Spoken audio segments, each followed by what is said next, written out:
All right, YouTubers, this is about not getting taken for a ride when you're getting your car fixed. As you know, I have a Lexus ES330. Here it is, and here's one of my videos about fixing the steering line that I did. I also have some oil changes, which I haven't uploaded the video yet, but I have an exhaust leak. And just to give you an idea of what I'm talking about, here's a typical exhaust system of most cars.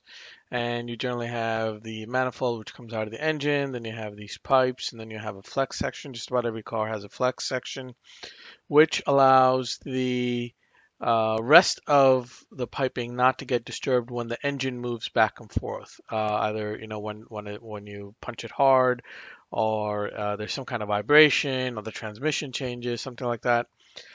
So that the rest of this metal pipe does not get impacted. There's a flex section which allows it to bend and go back and forth. And obviously you have the oxygen sensors here and the catalytic converter. So this is a typical setup of 90% of vehicles, I believe. But my car has a leak in the flex section over here. So ideally, depending on the vehicle, you would just replace this. In some vehicles, there's enough room to cut out over here and weld in a new one or clamp a new one or something along those lines. However, apparently in my car, I don't believe that's the case on the Lexus ES330, which is also like the Camry or the Solara V6 vehicles. There may not be enough room, or people have tried it and maybe it didn't work 100%. So I took it to a typical place, to a typical exhaust place that would to replace it, basically replace this section from here where the clamp is that connects to the rest of the pipe and the resonator to over here where these bolts are that connects it to the manifold. And so I took it to a typical place, and here's a quote that I got from them. I've hid their name so that to protect them, but they're your typical exhaust company. Their colors are yellow and black. I believe there's at least two of them. You know, you can figure out which one they are. But anyway, so this is the quote that I received from them. And I went on 1227 for my 2004 ES330 V6 engine, and I complained about an exhaust leak, and they said, well, you need a part number 50556 and some gaskets and whatever. Here's the labor rate, here's the part, and they also added some shop charge and tax. Whatever, they're looking at 968 bucks, which I thought was a little too exorbitant for something like this. I could understand the labor rate of 171. It's probably about an hour and a half to 2 hour job, so 171 is probably right up in the alley. $50, $47 in shop fees. Okay, fine, I'll give them that. But what really, really concerns me is this part number. This part, which is the pipe, and going back over here, which is this pipe here going from the manifold all the way to past the catechol converter, is about $642. And by the way, this is not a Toyota or a Lexus part. It's an aftermarket part. They're not going to be putting in a Lexus part because a Lexus part probably costs around over $1,000 just for the part alone at the dealership. So this is an old car. It's a 2004. It's got about 145,000 miles on it. So I'm not going to spend that much money in replacing this on the vehicle. So therefore, I don't mind going with an aftermarket version. However, the 642 is a little too high for the aftermarket version. And also gaskets for $15 and $13 for gaskets is also ridiculous. I mean, I've bought gaskets for my Mercedes, which are made in Germany, and high-end gaskets that don't even cost this much money. And these are also obviously aftermarket gaskets that they will be putting in. So overall, I couldn't believe this price that they have quoted me, and I'm like, okay, no, I'll check another place because it was just too much. So I just went online just to do a search, right?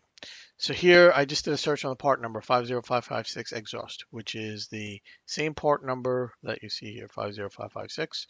And here's one place online that comes up with $288. I believe this is the exact same one that's in my vehicle.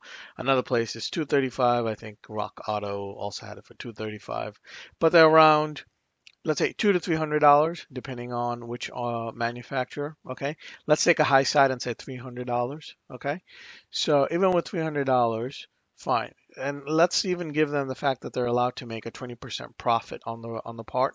So that would bring the price to $360. Okay? So even at $360, they are doubling the cost of the part. So 640, right? So they are overcharging me. They're almost cost charging double the amount on this part, which I think is just ridiculous for it.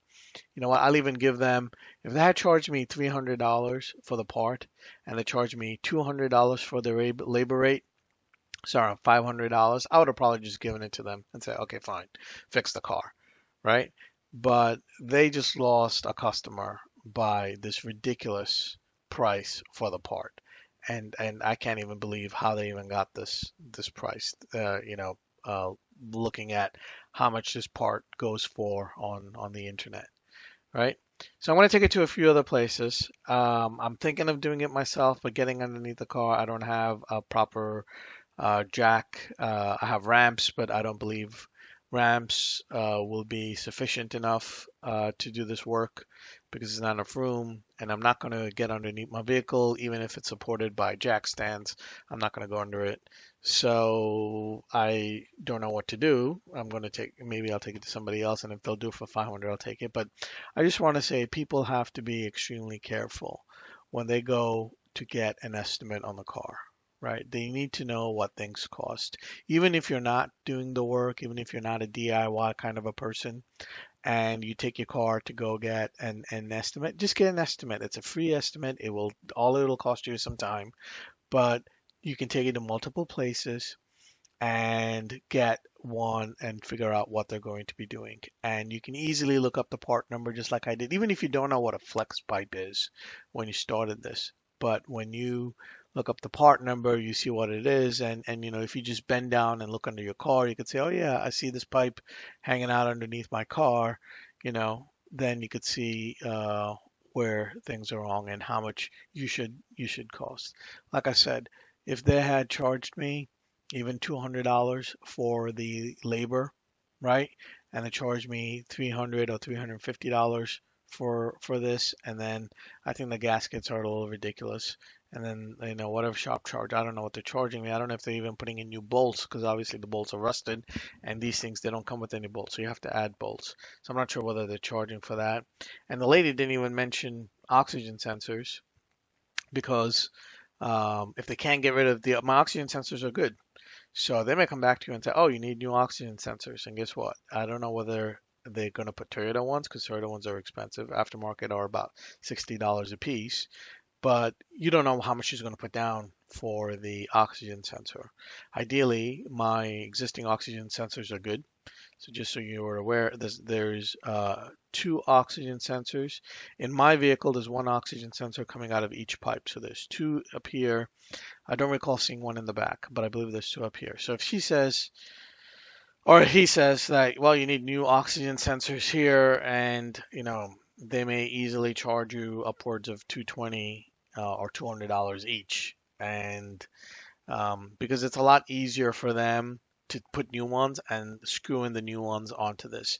It's more work to remove the oxygen sensor from the old one because it's pretty much rusted in there. And it's more work to remove the old one and put it on onto your new pipe. And it may get damaged while they're removing the old one. So technically, it does make sense just to put new ones on. But if they're charging uh, $642 just for the pipe, they may charge you $150, $200 for each oxygen sensor. So now you're looking at $300 just for those. And those are, I just priced them. They're, like I said, they're $60 on the internet, and I think the Toyota ones are maybe 120. But I know that these people will not put a Toyota one; they will put an aftermarket one.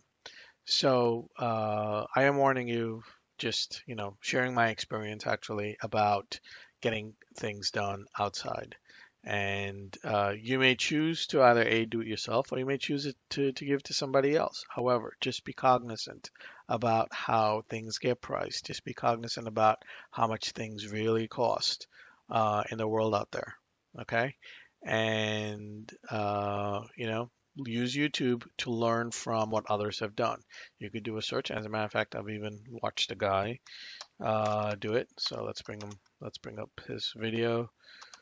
And he let's see, I think it was his. He actually did a full Greg's Garage. So he actually did a replacement of it. Um, and I think he did it using jack stands. Kudos to him for working on it. The hardest part, I believe, is removing the old bolts. So if you look at this picture here, and these bolts that are here, to remove them because they're all rusted, it's going to probably be a lot of work. And even to remove the bolts here, on these flanges, it may be a lot of work, or you'll need to use a torch or some other mechanism. Or lift it up, which is what I'm going to do. Hopefully, is just to keep spraying PB Blaster every now and then, and this way hopefully it'll loosen over time, and then I should be able to unbolt them, and I wouldn't have to worry about removing the old oxygen sensors. I think I will just go ahead and buy new ones and use it, spend the money that way. But there are many people who've done YouTube videos. So even if you don't plan on doing your own DIY or in fixing it, at least you will know how others have done and what they, how they've addressed it. So with that said, thank you very much. Just be careful in terms of when you go get your car fixed. Don't go by these prices. I'm not saying that these people are crooks. I guess everyone's trying to make a living, but you need to be the better person here and trying to figure out what is best for you, and not taken for a ride. Whether you give it to somebody else, whether doing it for yourself, do not get taken for a ride. Just do your research. I guess is pretty much all I'm saying. All right, thank you very much for watching the video.